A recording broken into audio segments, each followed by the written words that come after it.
Praise the Lord. ஆண்டவருடைய நாமத்திற்கு மகிமை உண்டாவதாக. Praise the Lord. Glory be to the name of the Lord. கர்த்தர் ஒரு புதிய நாளை நமக்கு தயவாக கூட்டி கொடுத்து இந்த நாளில் அவருடைய பிரசன்னத்திலே கூடி வர தேவன் கொடுத்த தயவுக்காக கர்த்தரை நான் மனப்பூர்வமாய் ஸ்தோத்திரிக்கிறேன். I thank God wholeheartedly for adding graciously a day to us and also bringing us today to His presence. கர்த்தர் நல்லவர், அவருடைய கிருபை பெரியது. God is good and His grace is great. தேவன் செய்த எல்லா நன்மைகளுக்காக அவருடைய இரக்கங்களுக்காக கர்த்தரை நான் மனப்பூர்வமாய் ஸ்தோத்திரிக்கிறேன். I also thank God wholeheartedly for all the grace and all the mercies that the Lord has rendered upon me. இந்த காலை வேளையிலேயும் அவருடைய பரிசுத்த சமூகமும் அவருடைய தயவுள்ள கிருபை நம்மை தாங்கும்படி தேவனை நோக்கி நாம் ஜெபம் பண்ணுவோம். Even this morning let us look unto the Lord and pray for His grace and presence to lead us. Hallelujah. காக்கும் கரங்கள் உண்டெனக்கு காத்திடுவா கிருபையாலே காக்கும் கரங்கள் உண்டெனக்கு காத்திடுவா கிருபையாலே அல்லேலூயா பாடி பாடி அலைகளை நான் தாண்டிடுவே அல்லேலூயா பாடி பாடி அலைகளை நான் தாண்டிடுவே நம்புவே இயேசுவை நம்புவே இயேசுவை நம்புவே இயேசுவை நம்புவே இயேசுவை.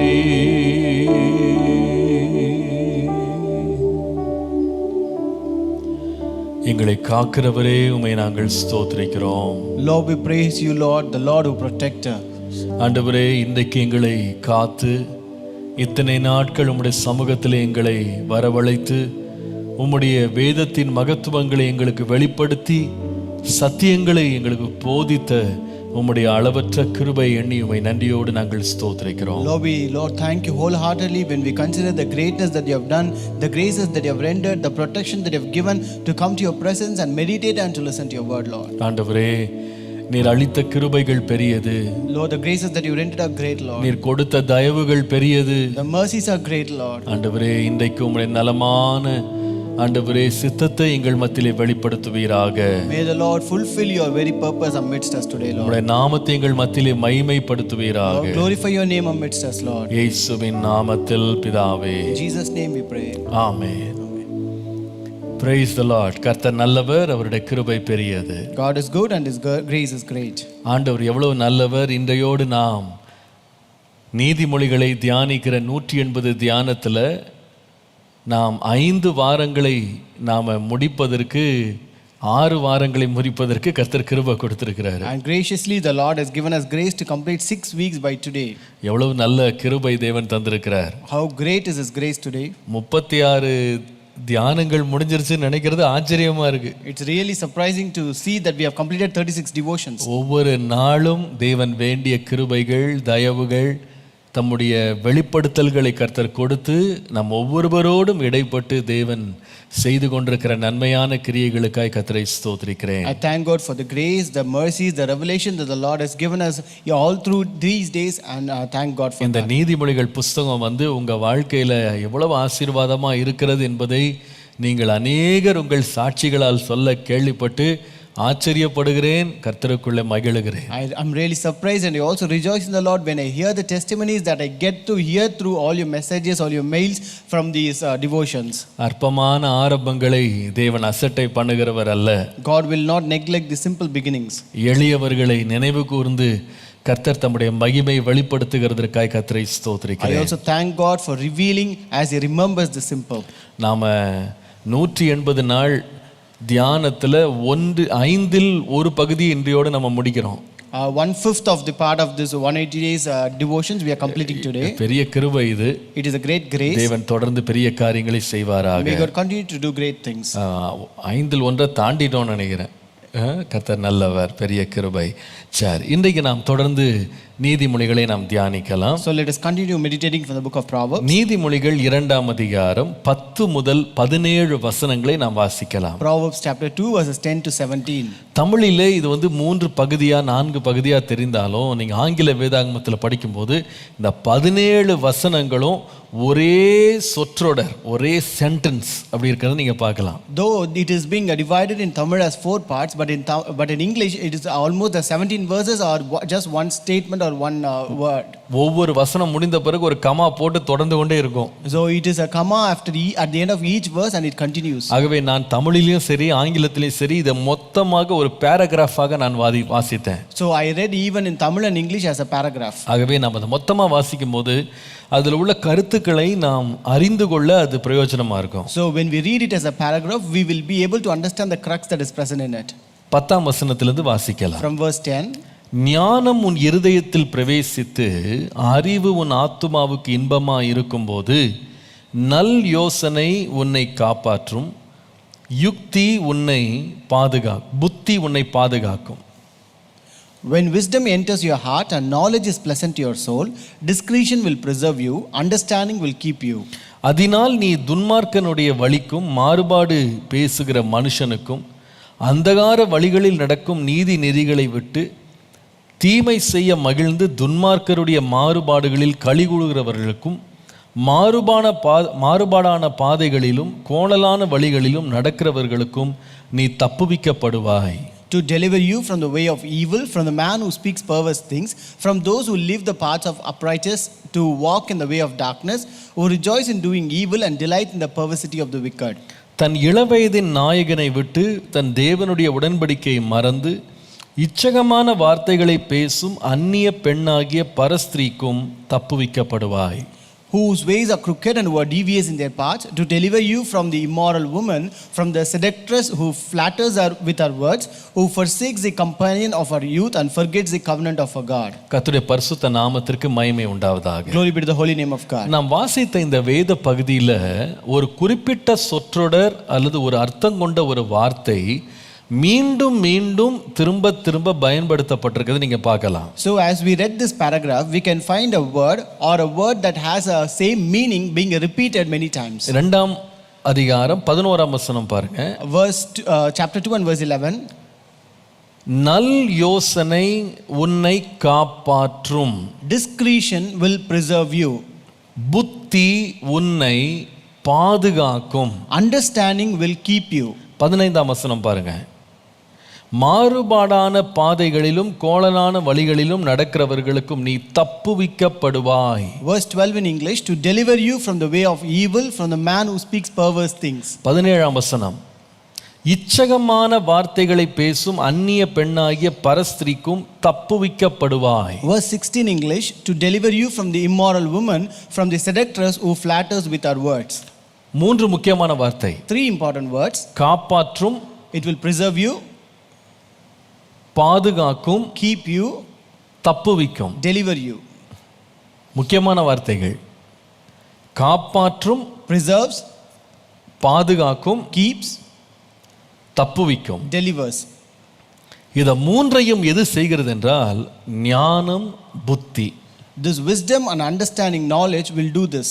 ஒரு காரியத்தை நாம் நன்றாய் விளங்கிக் கொள்ள வேண்டும். We have to understand something. நாம் எதிர்கொண்டிருக்கிற நாம் வாழ்கிற வாழ்க்கை என்பது நாம் நினைப்பது போல அவ்வளவு பாதுகாப்பானது இல்லை என்பதை இந்த வேத பகுதி நமக்கு ரொம்ப தெளிவாக காட்டுகிறது. This scripture portion clearly shows us that the life that we live is not secure as it seems. இதுல உள்ள பிரச்சனை நம்முடைய சரீரத்திற்கு ஏற்பட்டு கொண்டிருக்கிற பாதுகாப்பற்ற தன்மையை முக்கியப்படுத்தல. So this doesn't emphasize on the protection that is required for our body.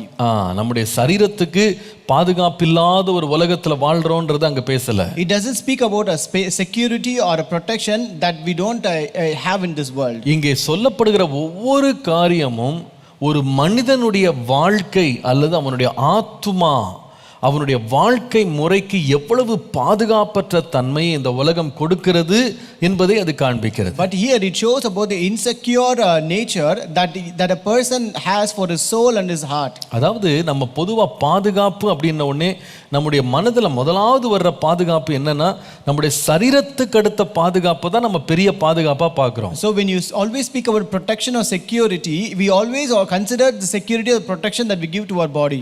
நம்ம அதுக்கு தான் ரொம்ப அதிகமான கவனத்தை நம்ம செலுத்துறோம். We give more care and attention only to that. பாதுகாப்பு அப்படின்ன உடனே நமக்கு வர்ற வியாதிகளை பற்றி நம்ம கவலைப்படுறோம். When we say protection, we are concerned about the disease that we are infected with. நமக்கு சுற்றி இருக்கிற ஆபத்துகள், நமக்கு இருக்கிற விபத்துகளை பற்றி நம்ம யோசிக்கிறோம். We always think about the accidents and the dangers that are surrounding us.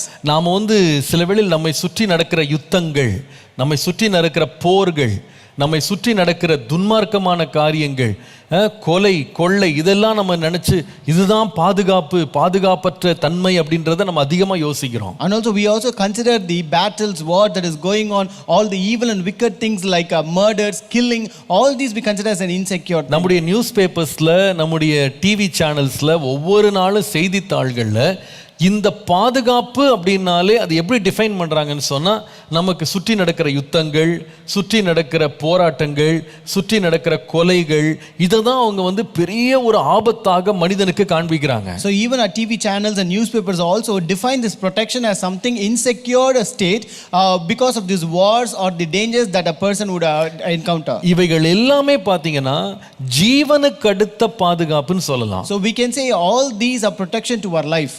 நம்முடைய மாம்சத்திற்கு அடுத்த ஒரு பாதுகாப்பு. It's a protection to our flesh. ஆனால் இங்கே இதை ஒன்றை குறித்தும் அந்த ஞானி பேசல. But here this wise man does not speak about any of these things. அவருடைய காலங்களில் யுத்தங்கள் இருந்து கொண்டு தான் இருந்தது. Even in his time they had wars and battles. அவருடைய காலத்திலேயும் கொலை கொள்ளை எல்லாம் நடந்து கொண்டு தான் இருந்தது. And even in this time there were robbery and murders. எத்தனையோ துன்மார்க்கமான செய்கைகள் நடந்து கொண்டு தான் இருந்தது. And there were many wicked things that were happening those days. ஆனா அத பத்திலாம் அவர் பேசல. But he did not speak about them. அவர் எதை பத்தி பேசுறாருன்னா சரீரத்துக்கு அடுத்தவைகள் அல்ல, நம்முடைய ஆத்துமாவுக்கு அடுத்தவைகளை பேசுறாரு. He is not speaking that are pertaining to our flesh, but he is speaking those pertaining to our soul. அவர் எதுக்கு பாதுகாப்பு, எதுக்கு தற்காப்பு அப்படின்லாம் பேசுறாருன்னா நம்முடைய மனதுக்கு அடுத்தவைகள், நம்முடைய சிந்தனைக்கு அடுத்தவைகளை பேசுறாரு. He is speaking about the protection of our soul, of our mind. அதான் வேதத்திலே வாசிக்கிறோம். That's what we read in the Bible. எல்லா காவலோடும் உன் இருதயத்தை நீ காத்துக்கொள். You guard your heart with all protection. அதிலிருந்து தான் ஜீவ நீரூற்று புறப்படுகிறது. From which comes the foundation of life. The issues of life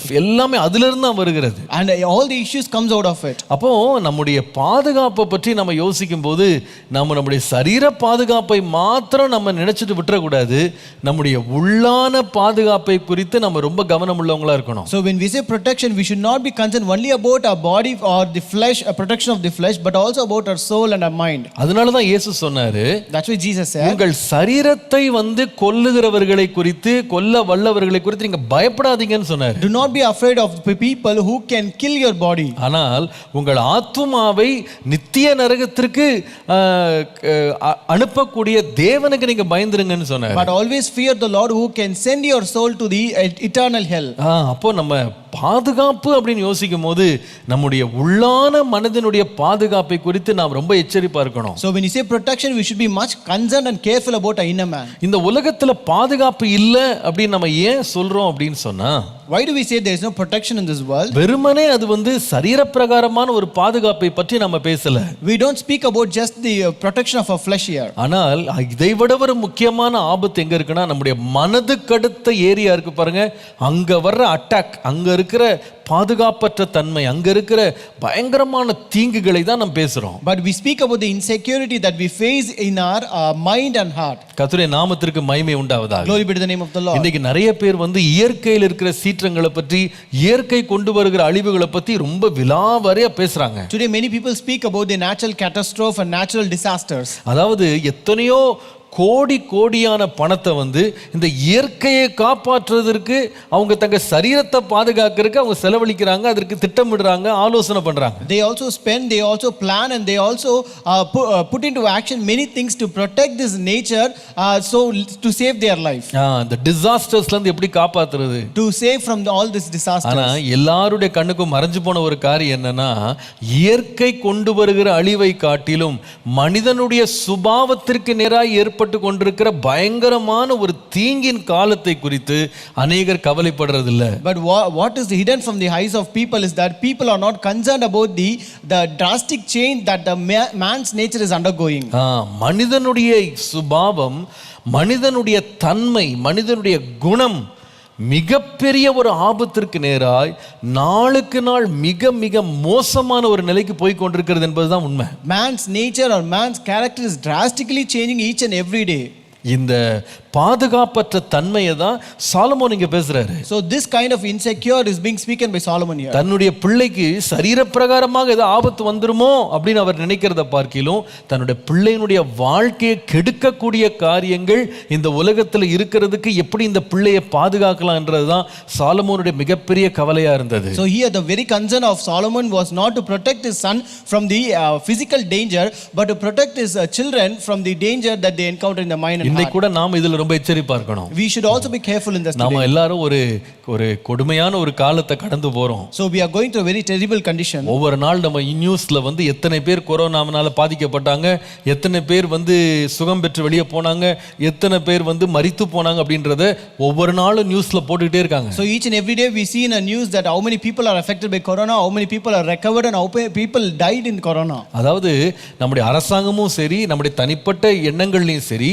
இப்படிப்பட்ட தீங்கான வியாதியிலிருந்து தொற்றிலிருந்து நம்ம எப்படி பாதுகாக்கிறதுக்குன்னு சொல்லி ஏராளமான திட்டங்களை, ஏராளமான ஆலோசனைகளை நம்ம பண்ணிட்டு இருக்கிறோம். So even government and also personally we also do all kinds of measures, protocols to safeguard ourselves from all kinds of infections. அரசாங்கம் என்ன சொல்லுகிறது அப்படியே நம்ம செய்றோம். We also do things that the government orders. அதாவது வெளியே நடமாடக்கூடாது தடை உத்தரவு போட்டா நடமாட மாட்டேங்கிறோம். So when there's a lockdown that people should not go out, we don't go out. நீங்க மாஸ்க் கண்டிப்பா போடணும்னா போட்டுறோம். If you have to wear a mask compulsory, we will wear it. hand sanitizer use பண்ணுங்கன்னா hand sanitizer use பண்ணிரோம். If you are supposed to use hand sanitizer, we are using it. தடுப்பூசி போடுங்கன்னா போட்டுறோம். If we have to administer vaccine, we are doing it. ஏன் அப்படினு சொன்னா, ஐயோ நம்முடைய சரீரத்துக்கு எந்த தீங்கு வந்துர கூடாது, நம்முடைய உயிருக்கு எந்த ஆபத்து வந்துர கூடாது, நம்முடைய சுகத்துக்கு எந்த பிரச்சனையும் வந்துர கூடாதுன்றது ரொம்ப கவனமா இருக்கிறோம். It's because we are more concerned about our body that we should not be affected by any infection, or we should not be or our life should not be in kind of danger.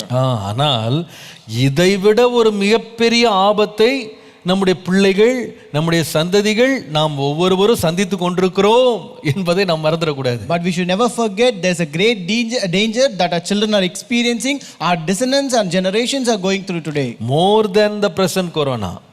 இன்றைக்கு இருக்கிற எல்லா ஆபத்துகளை பார்க்கலும் பெரிய ஆபத்து அது. That is a great danger more than the present corona. இதை அறிந்த பவுல் தான் சொல்றாரு, நம்முடைய போராட்டம் வந்து மாம்சத்திற்குரியதல்ல. That the Paul who knows, it says our struggle or strife is not with the flesh. நம்முடைய போராட்டம் வந்து வான லோகத்தின் பொல்லாத ஆவிகளோடு, துரைத்தனங்களோடு நமக்கு வந்து போராட்டம் இருக்கு. So our struggle is with the principalities and with the powers of the world.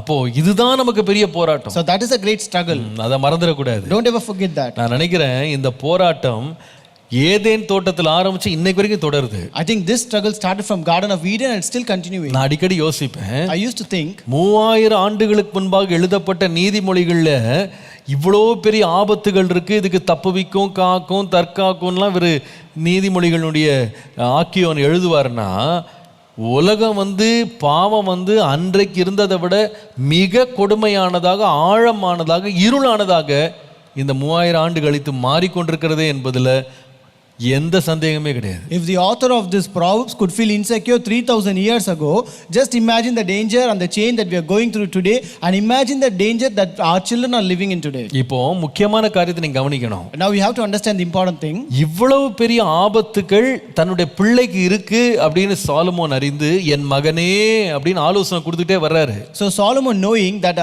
the great danger is awaiting for his son, and gives advices to his son saying, my son. அப்போ தன்னுடைய மகனுக்கு பாதுகாப்பா, தான் பிள்ளை பாதுகாப்பா இருக்கணும் அப்படின்றதுக்கு அவர் வந்து ஒரு ராஜாவுடைய ஸ்தானத்தில் உட்கார்ந்துட்டு தான் பிள்ளையினுடைய வாழ்க்கையை பாதுகாக்கிறதுக்கு என் வீட்டுக்கு நல்ல வலிமையான கதவு போடணும், நல்ல ஸ்ட்ராங்கான பூட்டு போடணும் அப்படின்னு அவர் நினைக்கல. So what Solomon recommended for protecting his son was not stronger doors and very strong locks for his house. அவர் சொல்லல என் வீட்டுக்கு, என் நாட்டுக்கு உயரமான மதில்கள் எல்லாம் போட்டா என் ஜனங்களும் என் பிள்ளையும் பாதுகாப்பா இருப்பாங்கன்னு அவர் சொல்லல. And he never recommends that when there are higher walls walls, and for my house and for your nation, my people will be protected. ஓ, என்னுடைய ஜனங்களுக்கு மாத்திரம் இல்ல, என் மகனுக்கு நிறைய கட்டுப்பாடுகளை வைக்கணும், அந்த கட்டுப்பாடுகளை அதிகரிச்சா என் பிள்ளை வந்து பாதுகாப்பா இருக்கிறான்னு சொல்லல. He never said that if I give greater restriction to my son and also to my nation, they would be protective. அல்லது என் பிள்ளையை எல்லாரை விட்டு தனிமைப்படுத்தி ஒரு தனி அறையில அடைச்சு வச்சுட்டு என் வீட்டுக்குள்ளேயே வச்சு நான் பொத்தி காப்பாத்தினா என் பிள்ளை வந்து பாதுகாப்பா இருக்கான்னு சொல்லல.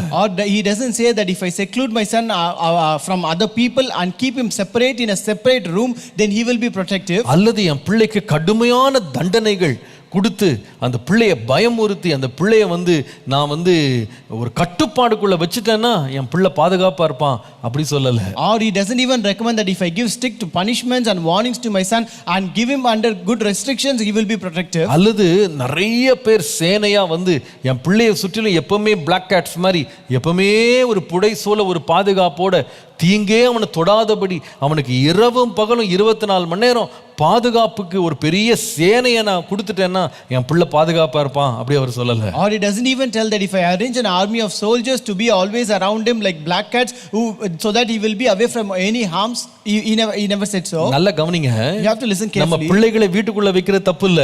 It is not wrong to keep your children at home. நம்முடைய பிள்ளைகளுக்கு கட்டுப்பாடுகளை விதிப்பது தப்பு இல்ல. It is not wrong to give restrictions to your children. நம்முடைய பிள்ளைகளுக்கு சில வேளை தண்டனைகளை கொடுப்பது தவறு கிடையாது. It is not wrong to even give punishments to your children at times. நம்முடைய பிள்ளைகளை வந்து சில வேளை மற்றவர்களிடத்தில் தனிமைப்படுத்துறது தவறு கிடையாது. It is also not wrong if you seclude your children from others sometimes. ஆனால் ஒரு மகனுக்கு ஞானியாகிய சாலமோன் இவைகள் எல்லாவற்றை பார்க்கிலும் ஒரு ஆழமான ஒரு பாதுகாப்பை அவர் வந்து விரும்பினார், அவர் வந்து கேட்டார், அவர் வந்து பரிந்துரைத்தார். But this Solomon as a father, he planned, he recommended a deeper and an intense protection more than all these things. சரீர பிரகாரமான ஒரு பாதுகாப்பை கொடுப்பதை பார்க்கிலும் ஒரு மேலான பாதுகாப்பை அவர் மறுபடி இந்த புத்தகம் முழுவதும் சொல்றார். So he again and again says in this entire book about a protection more greater than the physical protection. நீங்க பாருங்க அந்த வசனங்களை பாத்தீங்கன்னா அவர் சொல்லுகிற வார்த்தைகளை கவனிங்களேன். When you look at the verse that he says here, 10ஆம் வசனத்துல பாத்தீங்கன்னா in verse 10 ரெண்டு வார்த்தை இருக்கு. Two words are present. ஞானம் அப்புறமா அறிவு. Wisdom, knowledge. 11ஆம் வசனத்துக்கு வருவீர்களானா நல் யோசனை புத்தி. If you come to verse 11, discretion and understanding. நாலு வார்த்தை. Four words. ஞானம், wisdom, அறிவு, knowledge, நல் யோசனை, discretion, புத்தி, understanding. இந்த நாலும் என்ன செய்யும்னா உன்னை பாதுகாக்கும். All these will protect you. எனக்கு இது படித்த பொழுது ரொம்ப ஆச்சரியமா இருந்தது. I was really surprised when I read this. நம்ம பாதுகாப்புனா உடனே இரும்பு கம்பியை யோசிக்கிறோம், என்ன முள் வேலியை யோசிக்கிறோம், மதில் சுவரை யோசிக்கிறோம், பூட்டை யோசிக்கிறோம், கதவை யோசிக்கிறோம், என்னென்னமோ யோசிக்கிறோம். So when we think protection, we think about strong doors or iron rods or fence of thorns. All these things we consider as protection. ஆனா சாலமோன் என்கிற மிகப்பெரிய அரசன் இது எல்லாம் போட முடியும். ஆனால் அவர் சொல்றார், என் பிள்ளைக்கு இது எல்லாத்தையும் பார்க்கலாம் நான் ஒரு ஃபென்ஸ், ஒரு ப்ரொடெக்ஷன் நான் கொடுக்குறேன். எது பாதுகாக்கும்னா மனிதனும் கிடையாது, வேலியும் கிடையாது, கதவும் கிடையாது, கட்டுப்பாடும் கிடையாது. என் பிள்ளைய பாதுகாக்கிறது என்னன்னா தெய்வீக ஞானம். But this King Solomon who can afford all these things, but he says, I don't offer all these things as a protection to my son, but more than this I give the wisdom and knowledge of God as a great protection. இது இந்த ஞானம் என்ன செய்யணும் அப்படின்னு கேட்டா, what should this wisdom do? நீங்கள் 10ஆம் 11ஆம் வசனத்தை வாசிக்கும் போது, if you read verses 10 and 11, இந்த ஞானம் முதலாவது பிள்ளையினுடைய இருதயத்துல பிரவேசிக்க வேண்டும். First, this wisdom should enter the heart of the son. அது உள்ள போகணும். It should enter. ரெண்டாவது இந்த ஞானம் என்ன செய்யணும்னா அல்லது அறிவு என்ன செய்யணும்னா அது அந்த பிள்ளையினுடைய ஆத்துமாவுக்கு இன்பமா மாறணும். And next, this wisdom and knowledge should become pleasant to his soul.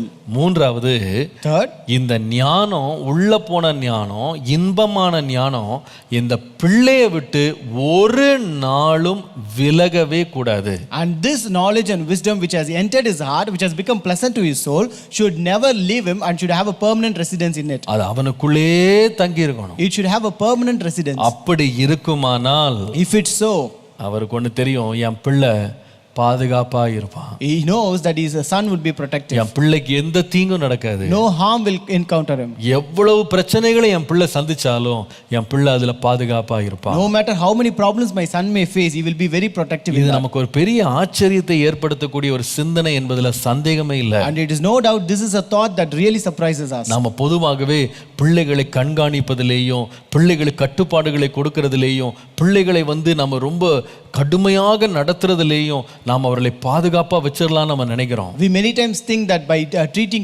by monitoring our children, by giving restriction, by punishing them, by secluding them, we can give a protection to them. ஆனால் அநேக வேளை இவைகள் எல்லா நேரமும் நம்மளால கொடுக்க முடியாது. But many times we will not be able to give this all the time. 24 மணி நேரம் பிள்ளையை கண்காணிக்க முடியுமா? Can you monitor a child all through 24 hours? இப்பதான் பாருங்க இந்த லாக்டவுன்ல பிள்ளைகள் வீட்ல வருஷம் ஃபுல்லா உட்கார்ந்திருக்காங்க. So only during this lockdown period we have children at home all ஆனா days. இத்தனை வருஷங்கள் எப்படி இருந்தாங்க பிள்ளைங்க? But how were they all these years? நம்ம கண்காணிப்புல பாதி நாள் இல்ல. Half the day they are not under a monitoring. அவங்க பெரும்பாலான நேரம் உலகத்தின் கையில தான் இருக்காங்க. Most of the time of their life they were in this world. நாம் அறியாத நண்பர்களோட பேசிட்டு இருக்காங்க. They were speaking with the friends whom we are unaware. நாம் அறியாத சூழ்நிலைகள்ல வாழ்ந்துட்டு இருக்காங்க. They lived in situation which are unaware. அவர்கள் இருக்கிற எல்லா இடத்துக்கும் நம்ம போக முடியாது. We cannot go in all the places where they are. 24 மணி நேரம் அவரோட தங்கி இருக்க முடியாது. We cannot stay with them all 24 hours. இப்ப கூட பாருங்க வீட்ல தான் பிள்ளைங்க இருக்காங்க. Even now they are at home. ஆனால் ஒவ்வொரு பிள்ளைக்கும் தனியா ஒரு செல்போனை கொடுத்திருக்கோம். But we have given a separate mobile phone for each children. ஆனா ஒவ்வொரு பெற்றோரும் பயந்து தான் இருக்காங்க. இந்த செல்போனால என் பிள்ளை கெட்டு போய்டுவானான்னு பயப்படுறாங்க. But every parent is really afraid whether my son or daughter will be spoiled because of this. அதுக்காக எத்தனையோ அவங்க முயற்சிகளை எடுக்கறாங்க. Therefore they take many kinds of endeavors for that. நாம எத்தனை முயற்சி எடுத்தாலும் no matter how many efforts you may take, நம்மால எல்லாவற்றையும் கட்டுப்படுத்த முடியாது. We cannot control everything. எல்லாவற்றையும் நாம கண்காணிக்க முடியாது. We cannot monitor everything. எல்லாவற்றையும் நாம தடுக்க முடியாது. We cannot stop everything. ஆனால் ஞானி சொல்றாரு, but wise man says, என் பிள்ளைக்கு ஒண்ணே ஒண்ணு தேவை. One thing is needed. எல்லா கட்டுப்பாடுகளை பார்க்கலாம் அந்த பிள்ளையின் இருதயத்துல ஞானம் மட்டும் நுழைஞ்சிருச்சு அப்படின்னா அந்த ஞானம் என் பிள்ளையை பத்திரமா பாதுகாத்துக்கிடும். Above all restrictions, if this wisdom enters its heart, it will make him protective. அந்த ஞானம் என் பிள்ளையை பாதுகாப்பா காத்துக்கொள்ளும். And that wisdom will protect my son. அந்த நல் யோசனையும் புத்தியும் என் பிள்ளையை பாதுகாக்கும். That discretion and understanding will protect him. அப்போ ஒண்ணு நம்ம விளங்கிக் கொள்ளணும். So we have to understand. 3 முக்கியமான வார்த்தைகளை நான் சொல்லுகிறேன். I want to say 3 important things. ஞானம் என்பது நாம் நினைப்பதை பார்க்கிலும் மிக வலிமை உள்ளது. Wisdom has bigger abilities than we imagine. மறுபடியும் சொல்றேன். I repeat it. நாம் நினைப்பதை பார்க்கிலும் ஞானம் என்பது மிகுந்த வலிமை உடையது, பலனுடையது. Wisdom has bigger ability than we imagine. இரண்டாவது, second, ஞானம் என்பது நாம் நினைப்பதை பார்க்கிலும் பெரிய எல்லைகளை பரவக்கூடியது. Wisdom has bigger boundaries than we imagine.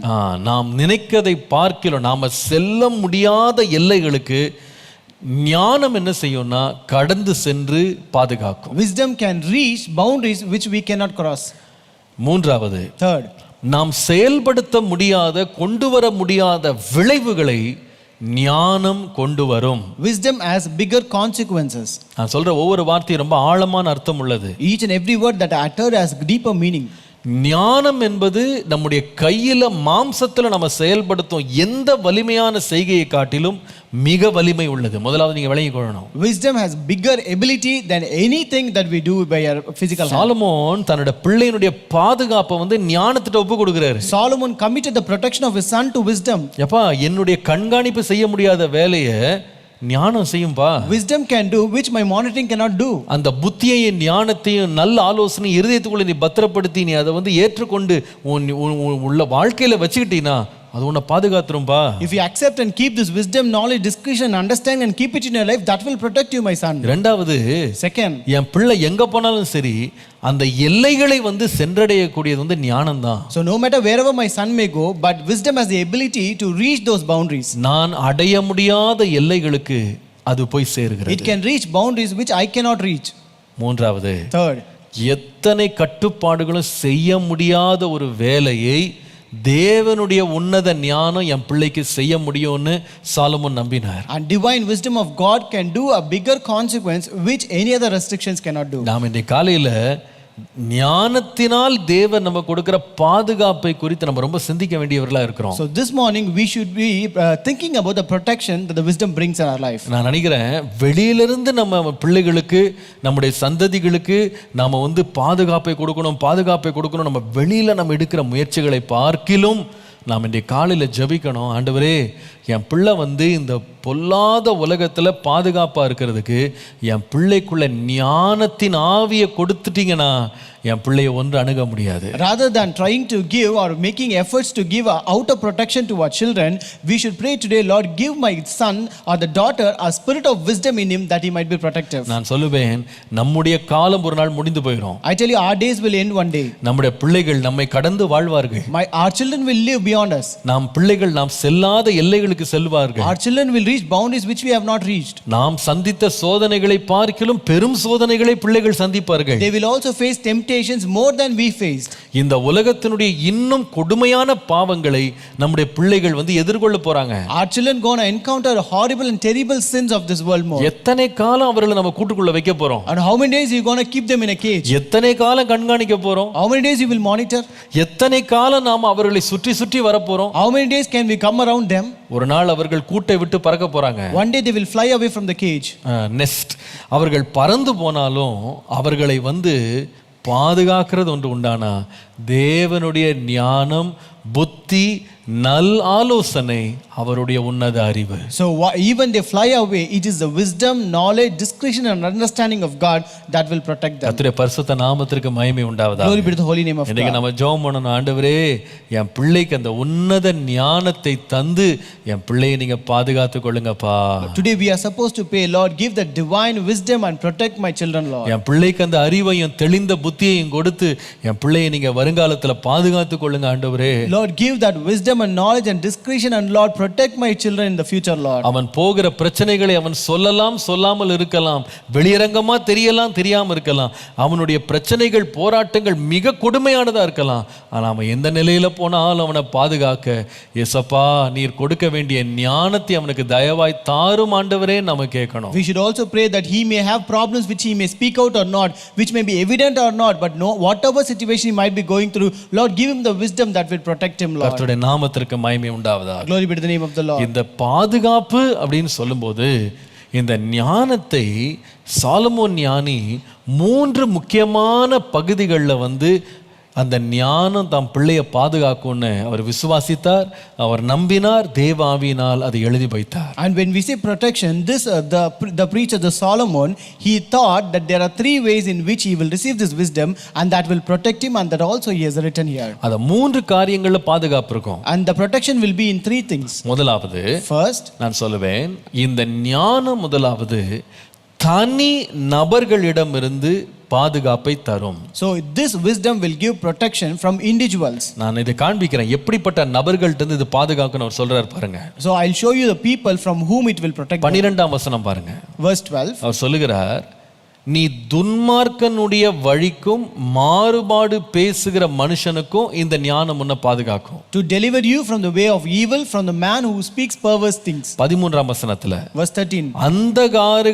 அந்தகார வழிகளில் நடக்க நீதி நெறிகளை விட்டவர்களிடத்திலிருந்து இந்த ஞானம் உன்னை பாதுகாக்கும். From those who leave the paths of uprightness to walk in the ways of darkness. 15ஆம் வசனத்துல Verse 15. மாறுபாடான பாதைகளில் கோணலான வழிகளில் நடக்கிறவர்களுக்கு இது உன்னை தப்புவிக்கும். Whose ways are crooked and who are devious in their path.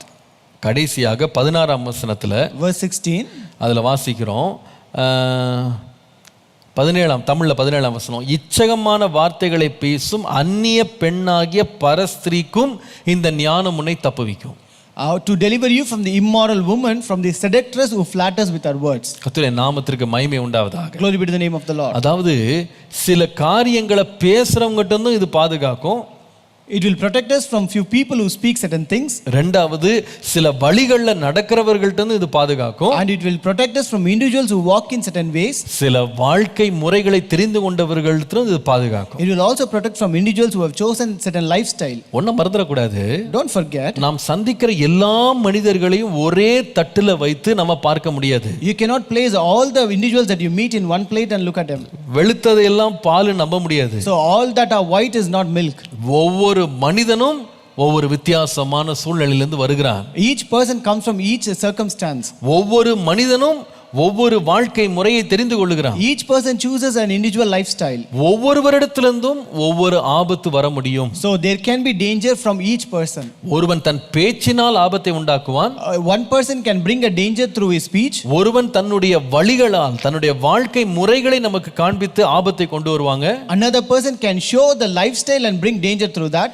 இன்னொரு கூட்டம் தங்களுடைய பொல்லாத குணத்தினால் நமக்கு ஆபத்தை கொண்டு வருவாங்க. And certain people will also bring us danger through their wicked nature. மூன்று வார்த்தை சொன்னேன், மூன்று நீங்க ரொம்ப கவனிக்கணும். So 3 words are very important here. எப்படிப்பட்ட பொல்லாங்க மனிதர்கள்ட்ட இருந்து வரும் கேட்டா, so what kind of evil will come from individuals? முதலாவது பொல்லாத பேச்சு.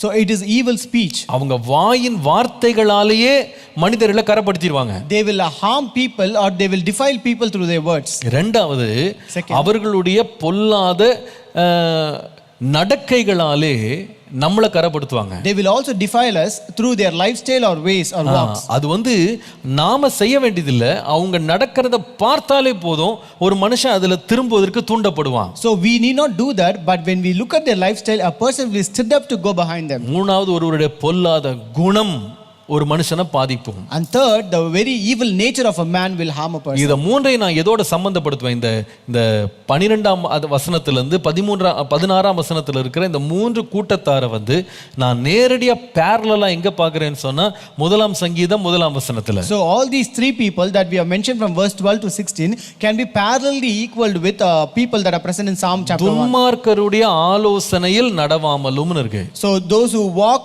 not in the counsel of the ungodly. இவங்க துன்மார்க்கம் செய்யறதுக்கு நம்மளை கட்டாயப்படுத்தல, வெறும் ஆலோசனை தான் கொடுத்துட்டு போயிடுவாங்க. So they don't compel us to do ungodliness, but they just give counsel. ஆனா அந்த கவுன்சிலே போதும், அந்த ஆலோசனையே போதும் ஒரு மனுஷனை கரப்படுத்திடும். But that counsel can defile a person easily. இரண்டாவது, பாவியின் வழியின் போட்டிருக்கு. Next he says about the way of sinners. இந்த பாவியின் வழி என்பது என்னன்னா, அவங்க ஒரு பாதையில போயிட்டு இருக்காங்க. So it means that they are going through a path. அவங்க ஒரு வாழ்க்கை முறையை தெரிந்து கொண்டாங்க. They have chosen a lifestyle for them. இவர்கள் எல்லாம் போறத பார்க்கும்போது நல்வழியில இருக்கிறவங்க கூட இந்த பக்கம் திரும்பலாமான்னு பார்த்துட்டு இருக்கான். So when people see those people walking in that way, a person who is walking in good way also try to turn towards them. மூன்றாவது ஒரு கூட்டம் இருக்கு. Third, there's a group. அவர்கள் குணத்துல சுபாவத்துல கெட்டு போனவர்கள் யாருன்னா, பரிகாசக்காரர், உட்காரும் இடம்னு போட்டிருக்கு. That is the way of seaters, that is seater of the scornful, who always defile us by their nature. அவருடைய கேரக்டர், அவங்க கேரக்டரே ஒரு defiled character. So their character is totally defiled. நீங்க இங்க பாத்தீங்கன்னா பரஸ்திரீன்னு போட்டிருக்கு. So here it speaks about immoral woman. அந்நிய ஸ்திரீ என்று போட்டிருக்கு. It speaks about seductress. அப்போ இவள் என்ன செய்கிறாள்னா, அவளுடைய குணத்தினால் அவ என்ன பண்றான்னா, பொல்லாத குணம், பொல்லாத சுபாவங்களால் அவர்கள் அநேக மனிதர்களை சுண்டி இழுக்கிறாள். So she tried to seduce and entice many people through her immoral character. நம்முடைய வாழ்க்கையில் இப்படிப்பட்ட 3 விதமான நபர்கள், அவர்கள் பேச்சினால் பிள்ளைகளை மயக்கிறவங்க. So there are 3 kinds of individuals in our life who entice people through their words. அவருடைய பொல்லாத மாதிரிகளால், கெட்ட மாதிரிகளால் பிள்ளைகளை கவர்றவங்க. And people who attract and entice children through their ways or walks and lifestyle. மூன்றாவது, அவர்களுடைய பொல்லாத குணங்கள், சுபாவங்கள், கரைபட்ட வாழ்க்கை முறைகளால் பிள்ளைகளை கவர்றவங்க. And third, through the immoral life and also through the immoral characters. இப்படி 3 நபர்கள்ட்டேயும் நம்முடைய பிள்ளைகளை பாதுகாக்க ஞானி சொல்றாரு, நீ தயவு செய்து நல்ல ஆலோசனை கேளுப்பா, நீ ஞானத்தை பெற்றுக்கோ, நீ புத்தியை சம்பாதி, நீ அறிவை சேர்த்து கொண்டால் இந்த 3 விதமான சுபாவங்கள், 3 விதமான தன்மைகளை உடைய மனிதர்கள்ட்டேந்து நீ உன்னை காத்துக்கொள்ளுவாய். So here the wise man says, if you want to protect yourself from these 3 kind of people, then you have to receive wisdom, knowledge, discretion and understanding and keep them within you so that you will be protected from them. இந்த 3 விதமான நபர்களும் இன்றைக்கும் வலம் வர்றாங்க. So these 3 kind of individuals are even present today. இந்த 21ஆம் நூற்றாண்டிலேயும் இந்த 3 விதமான மனிதர்களால் நம்முடைய பிள்ளைகள் பாதிக்கப்படுறாங்க. Our children are affected by these 3 kinds of individuals even in this 21st century. ஆனால் கர்த்தருடைய ஞானம் அவர்களை பாதுகாக்க வேண்டும் என்று நாம் ஜெபிக்கணும். But we should pray that God's wisdom should protect them. இரண்டாவது, second, இந்த ஞானம் எதிலிருந்து பாதுகாக்கும்னு சொன்னா, தனி நபர்களுடைய செய்கைகளிலிருந்து மாத்திரமல்ல. So first, it will not only protect us from individuals. இரண்டாவது, இந்த உலகத்திலிருந்து வரும் அல்லது மனிதர்களிடத்தில் வரும் பலவிதமான தகவல்களிலிருந்து இந்த ஞானம் பாதுகாக்கும். Wisdom will give protection from information of this world. நான் ஏன் இந்த வார்த்தையை சொல்லுகிறேன்? Why do I say this word? 12ஆம் வசனத்தை பாருங்க. Look at verse 12. அதனால் நீ துன்மார்க்கனுடைய வழிக்கும் என்று நிறுத்தாம மாறுபாடு பேசுகிற மனுஷனுக்கும் நீ தப்புவிக்கப்படுவாய். So to deliver you from the way of evil, and it continues saying, from the man who speaks perverse things. நீங்கள் தொடர்ந்து தமிழ்ல வந்து 16ஆம் வசனம், இங்கிலீஷ்ல 17ஆம் வசனம் பார்த்தீங்கன்னா என்னப்பா 17, தமிழ்ல 17, இச்சகமான வார்த்தைகளை பேசும் அந்நிய பெண்ணாகிய பரஸ்திரிக்கு தப்புவிக்கப்படுவாய். Verse 16 English, to deliver you from the immoral woman, from the seductress who flatters with her words. இது கேக்குறதுக்கு ரொம்ப ஆச்சரியமா இருக்கு. It is really surprising to see this. என்ன, எதுல இருந்து நீ பாதுகாக்கப்படுவாய், யார் இடத்துல இருந்து பாதுகாக்கப்படுவாய்னா வெறும் பேச்சு தாங்க. அவங்க கொடுக்கிற தகவல்களே என்ன செய்யும்னா ஒரு மனுஷனை கரப்படுத்திடும். So it is just an information or words that can defile a man. இந்த பேச்சு, இச்சகமான பேச்சு, அது மாத்திரம் இல்லை, முன்னால வாசித்தோம் நம்ம வந்து 12ஆம் வசனத்துல மாறுபாடு பேசுகிற மனுஷன். So it is a seducing words who flatters with our words and then perverse words. இன்னைக்கு பாருங்க, இந்த வார்த்தைகள் வந்து எவ்வளவு வல்லமை உள்ளது என்பதை வேதம் நமக்கு அந்த காலத்துல எழுதி வைத்திருக்கு. So even the Bible mentions in those days how powerful our words are. அதாவது நாவானது சரீரத்திலே ரொம்ப சிறிய உறுப்பா இருந்தாலும் ஒரு காட்டையே கொளுத்த கூடியதுன்னு சொல்லி வாசிக்கிறோம் யாக்கோபுல. So we also read in James that though this tongue is a very small member, it can even burn an entire forest. அதாவது நம்முடைய நாவு வந்து ரொம்ப பவர்ஃபுல். நம்ம கேட்கிற வார்த்தைகள் ரொம்ப ரொம்ப powerful. So our tongue is very powerful and the words that we hear is very powerful. நமக்குள்ள ஏதோ ஒரு கிரியை செய்யுது. It will keep on working in us. அது ஒருவேளை நமக்கு நேரடியா வராவிட்டாலும் எங்கேயோ கேட்ட ஒரு செய்தி கூட நம்மளை பாதிக்குது. So though that information may not reach us directly, somewhere that we heard will affect us. பேச்சுக்களாலேயே வஞ்சனை நடக்கும் என்பது எங்க வெளிப்பட்டதுன்னு கேட்டா ஏதேன் தோட்டத்துல வெளிப்பட்டது. So it was even made evident that people can be deceived by words, which was evidently shown in the Garden of Eden. சர்ப்பம் வந்து செய்த ஒரே ஒரு வேலை வந்து பேச்சு தான். The only thing that the serpent did was speaking. பேச்சிலேயே ஏவாளை மயக்கிட்டான். It deceived Eve by its speech. எந்த கட்டாயமும் பண்ணல. It did not compel her. எதுவும் பயமுறுத்தல. It did not scare her. சரீர பிரகாரமாக எந்த தடையும் அவளுக்கு உண்டாக்கல. It did not bring any obstacle physically. பேசியே அவளை மயக்கிட்டான், அவளை வஞ்சித்தான். But it deceived just by speaking alone. நம்முடைய இரட்சகராகிய இயேசு கிறிஸ்துவுக்கு வந்த சோதனை என்ன? So what was the temptation that our Lord and Savior Jesus had? எங்க இருந்தா இயேசுவை தள்ளி விட்டானா? So did he push Jesus from somewhere?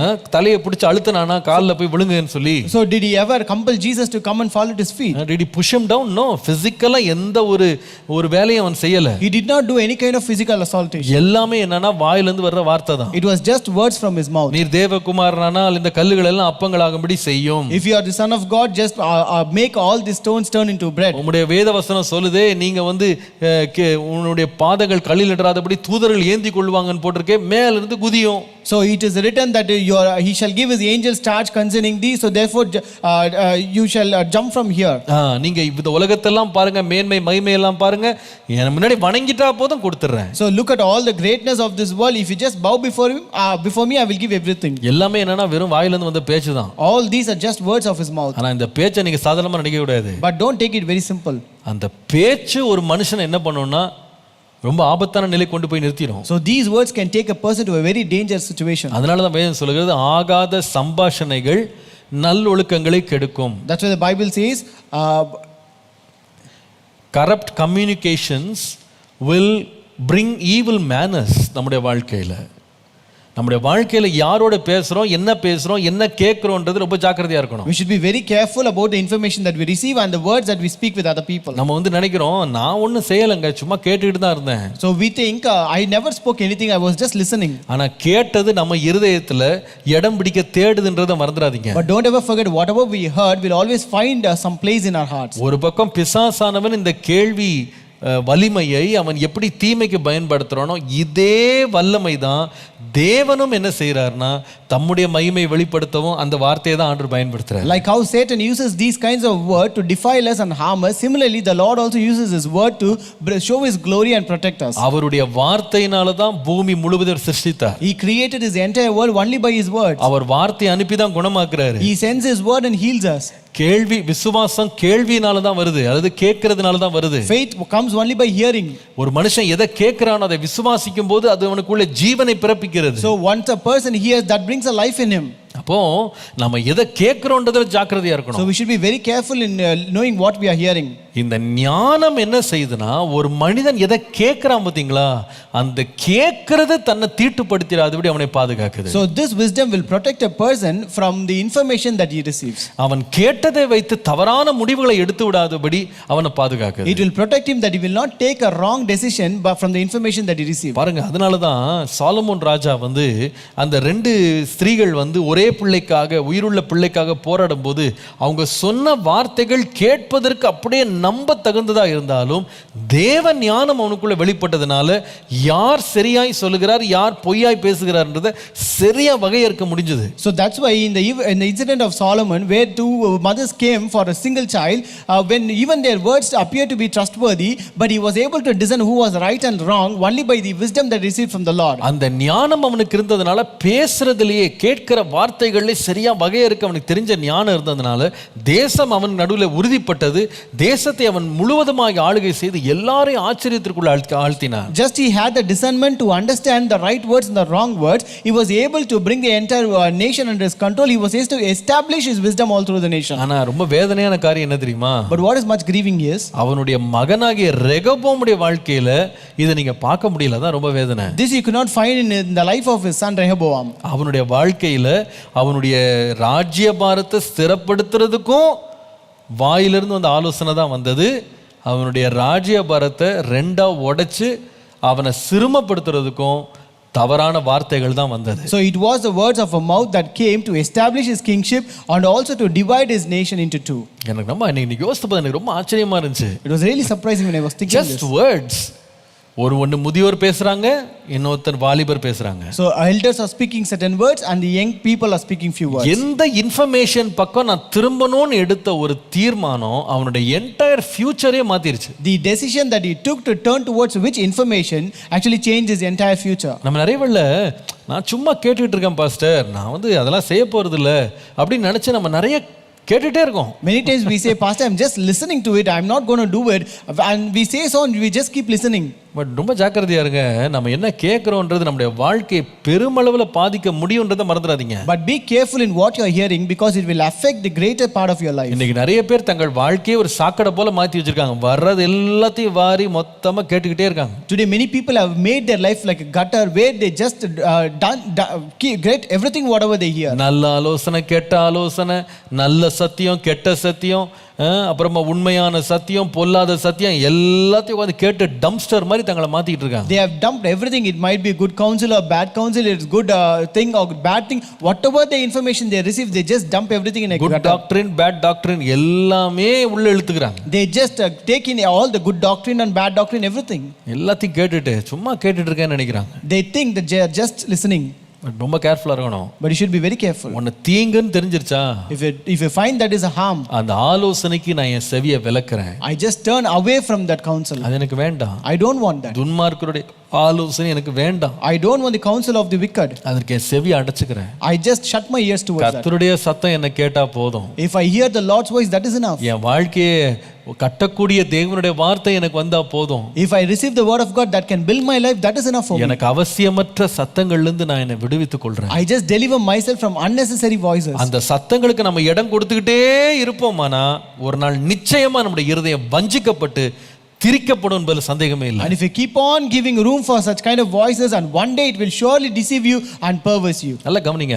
And listen carefully. ஆண்டவர் நம்மட்ட எச்சரிப்புகளை தருவாரு. The Lord will give you warnings. அந்த எச்சரிப்பு எதுக்கு? நான் இங்க பார்ப்பா, உனக்கு நேரா வர்ற சத்தங்களை நீ தீர்மானிக்கிறது உன் கையில இருக்கு. So it is in your hand to take decision regarding the information that you receive. உனக்கு நன்மை என்ன தீமை என்ன நான் உனக்கு வெளிச்சமா காமிச்சிட்டேன். I have shown you very clearly what is good and what is bad. ஆனா அந்த தீமையான காரியங்கள்ல இருந்து தொடர்ந்து எழுப்பப்படும் சத்தத்துக்கு உன் காதையும் உன் செவியும் நீ ஸ்டாப் பண்ணல அப்படின்னா ஒரு நாள் நீ தீமைன்னு நினைக்கிற காரியமே அல்லது தீமை என்று போதிக்கப்பட்ட காரியமே ஒரு நாள் உங்களுக்கு நன்மையா தெரியும். So if you don't stop your ears from the information that you get through this bad or evil thing, one day that will appear to be a good to you.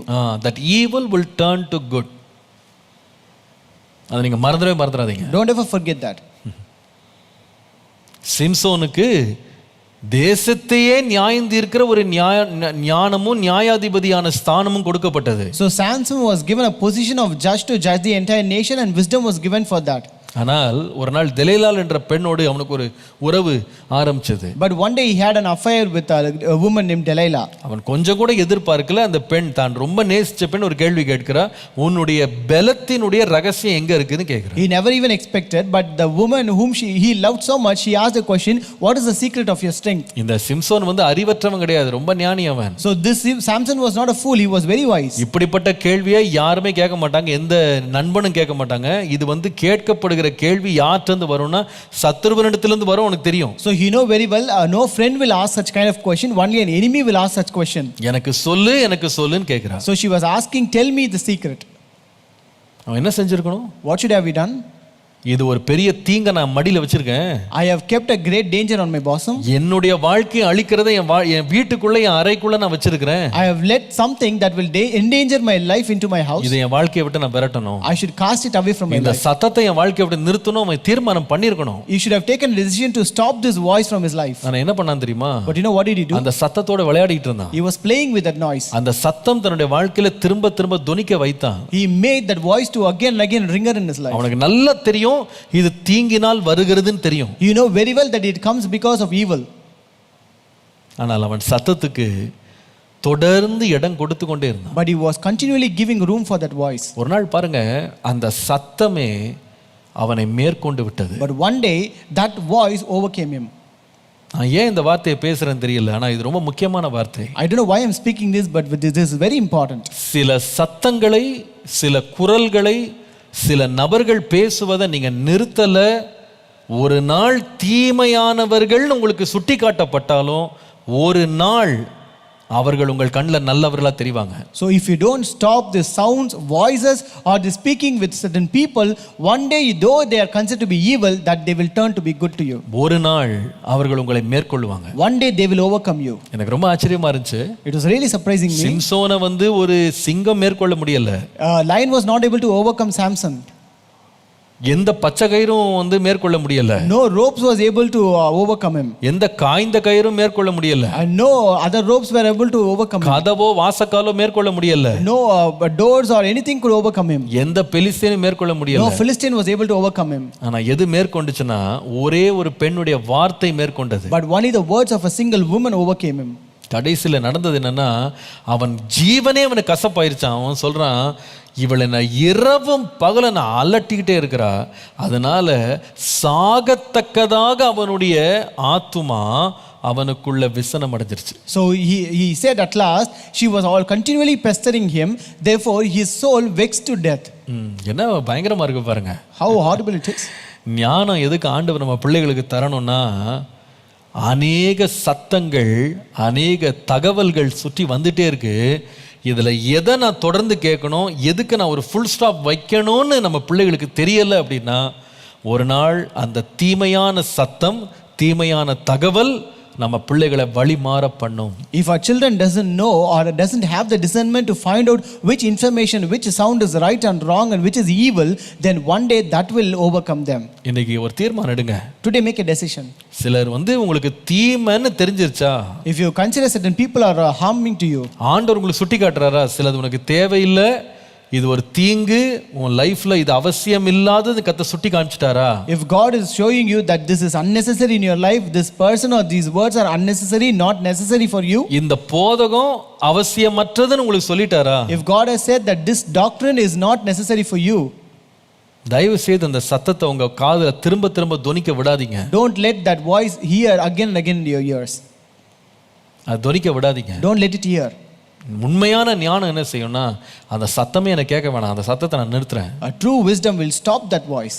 அந்த சத்தத்துக்கு நான் இனி செவி கொடுக்க மாட்டேன். I will never give heed to that noise. என்னுடைய ஆடுகள் என் சத்தத்தை கேட்கும். My sheep will hear my voice. அவர்கள் அந்நியனுடைய சத்தத்தை அறியவே அறியாது. They do not know the voice of the stranger. மரமையா இருக்குது. It is very beautiful. அது தெரியாது அதுக்கு. They do not know it. சத்தம் மட்டும் அது கேட்கும். It hears only my voice. அதனால நான் கூப்பிடும் போது என் பின்னால அழகா பின்பற்றி வந்து கொண்டே இருக்கும். Therefore when I call them, they will come following me. இந்த காலைல கர்த்தர் நம்மோடு பேசுவாராக. Today may the Lord speak with us. ஞானம் என்ன செய்யும்னா நம்மை சுற்றி இருக்கிற பலவிதமான தகவல்களிலிருந்து நமக்கு பாதுகாப்பு தருது. Wisdom gives protection from information around us. கடைசியாக இந்த ஞானம் என்ன செய்கிறது என்றால் நீங்கள் 14ஆம் வசனம் வாசித்து பாருங்களேன். And third one, if you read verse 14, இந்த ஞானம் எதிலிருந்து பாதுகாக்கும்னா தீமை செய்ய மகிழ்ந்து துன்மார்க்கருடைய மாறுபாடுகளில் களி கூறுகிறவர்களுக்கும் இந்த ஞானம் பாதுகாக்கும். who rejoice in doing evil and delight in the perversity of the wicked. இது அர்த்தம் என்னன்னா, What does it mean? நம்முடைய மனதை தாக்கம் செய்யும் பலவிதமான சூழ்நிலைகளிலிருந்து கூட இந்த ஞானம் நம்மை பாதுகாக்கும். This wisdom will protect us from influence that are around us. நாம் நல்லா மறந்துடக்கூடாதீங்க, கவனிக்கணும் இதை. Don't forget this. இங்க எழுதப்பட்ட வார்த்தையை பாருங்களேன். Look at the word that is written. தீமை செய்ய மகிழ்ற ஒரு கூட்டம் இருக்கு, துன்மார்க்கருடைய மாறுபாடுகளில் களி கூறுகிறவர்களுடைய ஒரு கூட்டம் இருக்கு. There is a group who rejoice in doing evil and a group who delight in the perversity of the wicked. இது ரெண்டுமே வித்தியாசமான வார்த்தை. And both are totally different. கவனிங்க அதுல. Listen carefully. ஒரு கூட்டம் எதுனா தீமை செய்கிறதுல மகிழுது. So one group rejoice in doing evil. ஆனா இன்னொரு கூட்டம் இருக்கு, There's another group. துன்மார்க்கருடைய மாறுபாடுகளில் களி கூறுது. They delight in the perversity of the wicked. ஒரு கூட்டம் தீமையில மகிழுது, One rejoice in doing evil, இன்னொரு கூட்டம் தீமை செய்கிறவர்களிலே மகிழுகிறது. another one delights in the perversity of the wicked. ஒன்னு தவறுல மகிழுது, ஒன்னு தவறு செய்யறவங்கள மகிழுது. So one rejoice in doing evil and other rejoice with the evildoers. With the that's right. ஒரு கூட்டம் வந்து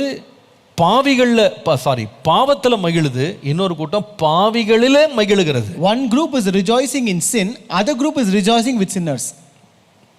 இது எப்படி இருக்குன்னு சொன்னா, நம்ம சிம்பிளா உங்களுக்கு விளக்கணும்னு சொன்னா, If you want to explain you, கல்லூரிகளில் படிக்கும்போது பள்ளிகளில் படிக்கும்போது ரெண்டு விதமான கூட்டத்தாரை நீங்க பார்க்கலாம். So if you are studying in school and college, you can find two groups of students. ஒரு கூட்டம் யாருன்னா பரிகாசம் பண்ணிட்டே இருப்பாங்க. So one group will be always making fun and mocking. எல்லாரும் கிண்டல் பண்ணிட்டே இருப்பாங்க. They will just make fun of everyone. ஆனா இன்னொரு கூட்டம் இருக்கும். There's another group. அவங்க கிண்டல்லாம் பண்ண மாட்டாங்க. They will not mock or make ஆனா fun. கிண்டல் பண்றவங்களுடைய கிண்டலை கேட்டு சிரிச்சுக்கிட்டே இருப்பாங்க. But they will hear those mocking and they will keep laughing. புரியுதுங்களா உங்களுக்கு சொல்றது? இதுதான் வித்தியாசம். Can you understand the difference? ஒன்னு வந்து கிண்டல் பண்ணும், One will mock.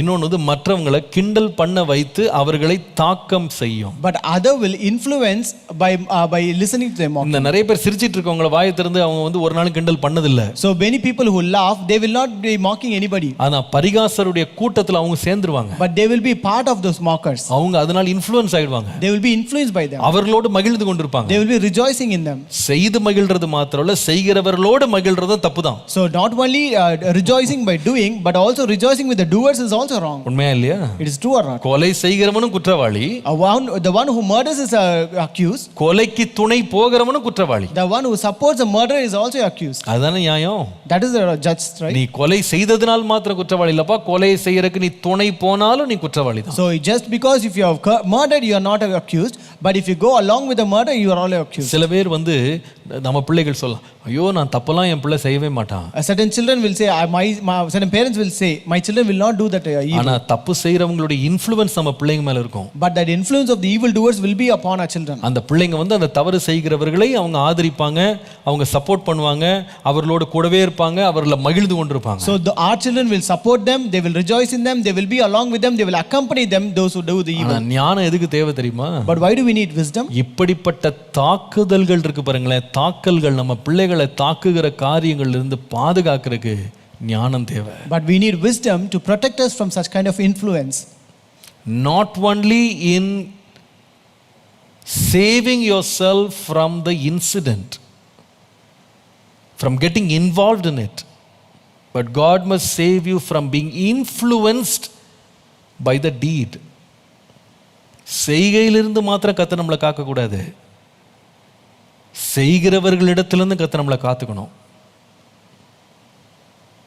பரிகாசத்திலிருந்து மாத்திரம் கர்த்தர் நம்மளை காக்கக்கூடாது, பரிகாசக்காரர்களிடத்திலிருந்து கர்த்தர் நம்மளை காத்துக்கணும். The Lord should not protect only from the scorners, but also he should protect us from the scornful. பாவத்திலிருந்து மாத்திரம் கர்த்தர் நம்மளை காக்கக்கூடாது, பாவிகளிடத்திலிருந்து கர்த்தர் நம்மளை காக்கணும். The Lord not only should protect us from sin, but also from sinners. இதற்கு தேவை தேவ ஞானம். But we need God's wisdom for that. இந்த ஞானம் மனுஷனிடத்திலிருந்து வருகிறது அல்ல. This wisdom does not come from man. இது தேவனிடத்திலிருந்து இறங்கி வருகிறது. It descends from the Lord. பரத்திலிருந்து இறங்கி வருகிறது. It comes from heaven. இந்த ஞானத்தை எனக்கு தாங்கப்பா. Lord, give me this wisdom, Lord. என் பிள்ளைகளுக்கு தாங்கப்பா. Lord, give this wisdom to my children. குடும்பத்துக்கு தாங்கப்பா. நம்ம ஜெபிக்கணும். We should pray that God should give this wisdom to our family. காலை இதை நான் வாசித்த பொழுது நான் ஜெபம் பண்ண, ஆண்டவரே என் பிள்ளைக்கு இந்த ஞானத்தை தாரும். This morning when I read this, I prayed, Lord, give this wisdom to my child. என் பிள்ளைய தனி நபர்களுடைய செயல்களிலிருந்து பாதுகாக்க இந்த ஞானத்தை என் பிள்ளைக்கு தாரும். Lord, give this wisdom to my children that he be protected from the deeds of the individuals. அநேக மனிதர்கள் வித்தியாசப்பட்ட நிலைகளில் இருக்கிறாங்க. There are individuals in very many levels. அவர்களை இனங்கண்டு பாதுகாத்துக் கொள்ள கிருபை தாரும். Give him wisdom that he may discern and be away from them. ஆண்டவரே எங்க பிள்ளைகளை தவறான செய்திகளிலிருந்து தகவல்களிலிருந்து என் பிள்ளைகளை பாதுகாத்துக் கொள்ளும். Lord, protect our children from wrong information. ஆண்டவரே எங்கள் பிள்ளைகள் ஆண்டவரே சந்திக்கிற தவறான தாக்குதல்களில் இருந்து அவர்களை காத்துக்கொள்ளும். Lord, protect our children from wrong influence. ஜெபம் பண்ணுவோமா? Shall we pray?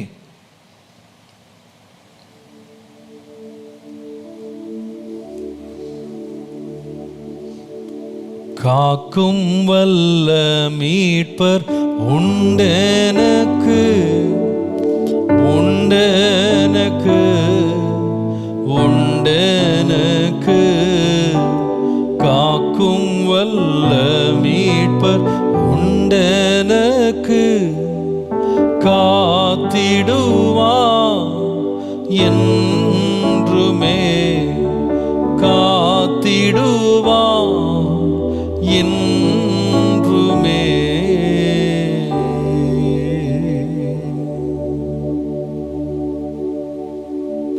தொல்லை கஷ்டங்கள் சூழ்ந்திடும் துன்பம் துக்கம் வரும் இன்பத்தில் துன்பம் நேர்ந்திடும் ஈரோழாய் தோன்றும் எங்கோ சோதனை வரும் வேளையில் சொற்கேட்கும் செவியிலே பரத்தில் இருந்து ஜெயம் வரும் பரன் என்னை காக்க வல்லோ.